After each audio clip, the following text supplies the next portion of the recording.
बड़ा ही अच्छा विषय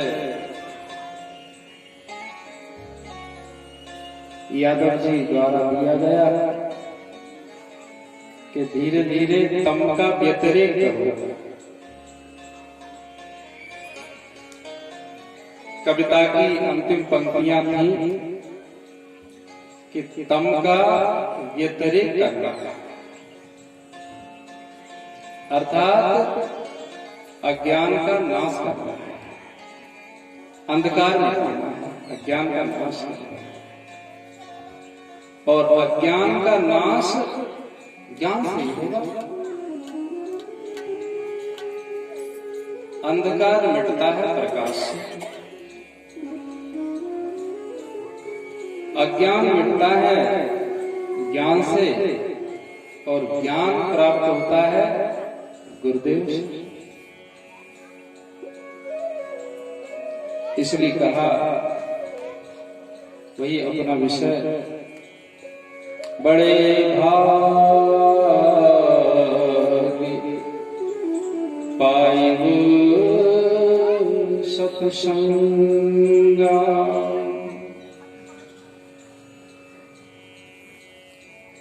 बड़े भाग पाइबु सत्संग।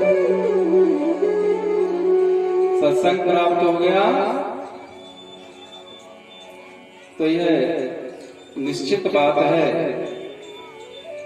उस मनुष्य के भाग्य बड़ा उज्जवल अच्छा बात है। उसके पुण्यों का जो समूह है पुंज, वह जागृत होता है। क्यों? सत्संग की श्रेष्ठता क्यों बताई है कि विनय प्रयास होए भवंग, बिना प्रयास के, और क्या है, कल्याण, बिना प्रयास के। लेकिन कब?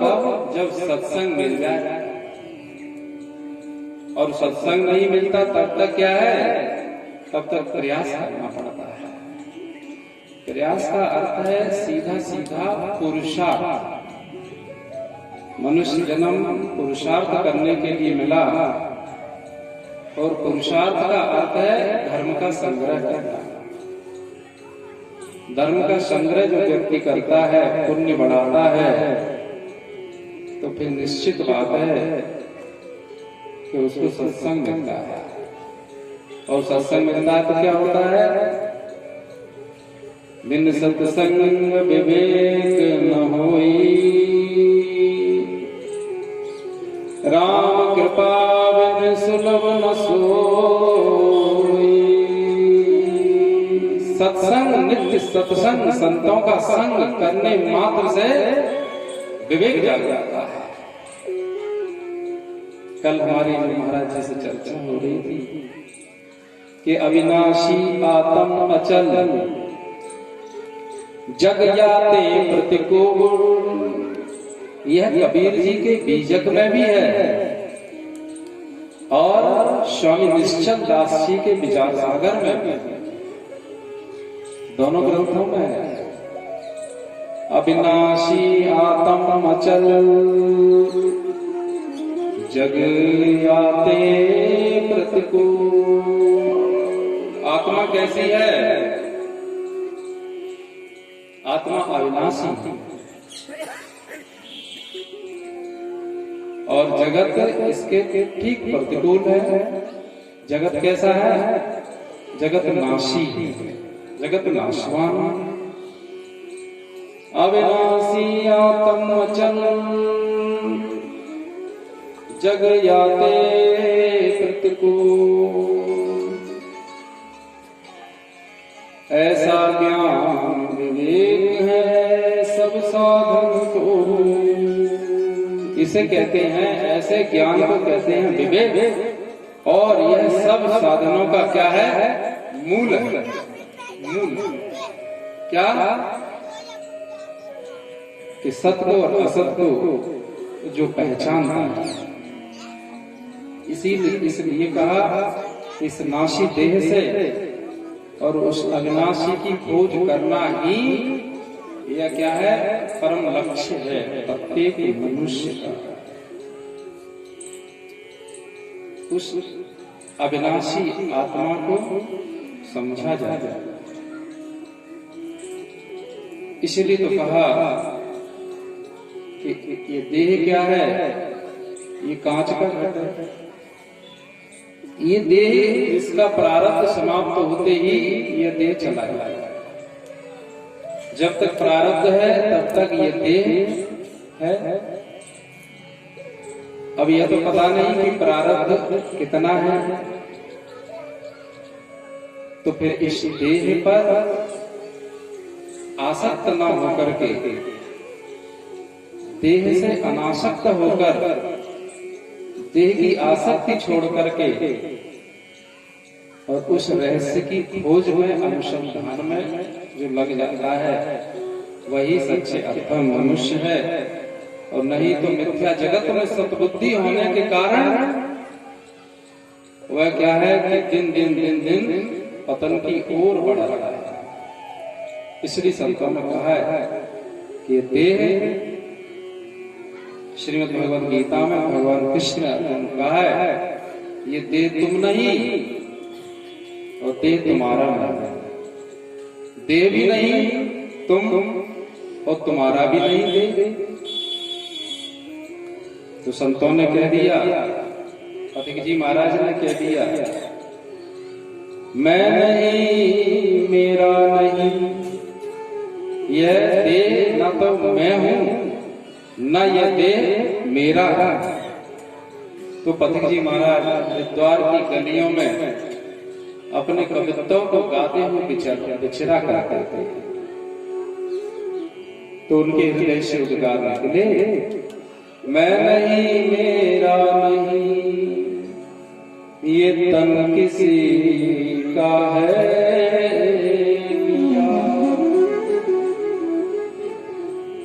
जो भी मेरे पास है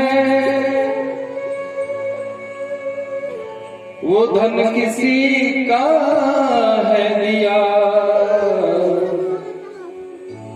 मैं नहीं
यह एक सूत्र दे दिया पथिक जी महाराज ने कि जग की सेवा खोज अपनी, प्रेम हरि से कीजिए। जगत की सेवा, जगत की सेवा किससे होगी कि यह देह मिला, भगवान ने कृपा करके दिया, भगवान ने कृपा करके देह दिया। कोई यह समझे कि हमने अपने सत्कर्मों से प्राप्त कर लिया, यह बात नहीं। भगवान ने कृपा करके यह देह दिया है, भगवान की कृपा से। तो भगवान की कृपा से देह मिला, तो फिर गोस्वामी जी क्या कहना चाहते हैं, पथिक जी महाराज, संत महापुरुष क्या कहना चाहते हैं कि इस देह को जगत की सेवा में लगा देना चाहिए। यह प्रथम सोपान है, यह प्रथम सीढ़ी है भक्ति की। जिसने अपनी देह को जगत की सेवा में अर्पित कर दिया है तो उसी का तो मल जाएगा। और जब तक जगत की सेवा नहीं करता कोई व्यक्ति अपनी देह की सेवा में ही लगा रहता है, तो क्या है, उससे अभिमान दिन प्रतिदिन बढ़ता है। अभिमान बढ़ेगा तो फिर भगवान से विभक्त रहेगा, भगवान का भक्त नहीं हो पाएगा।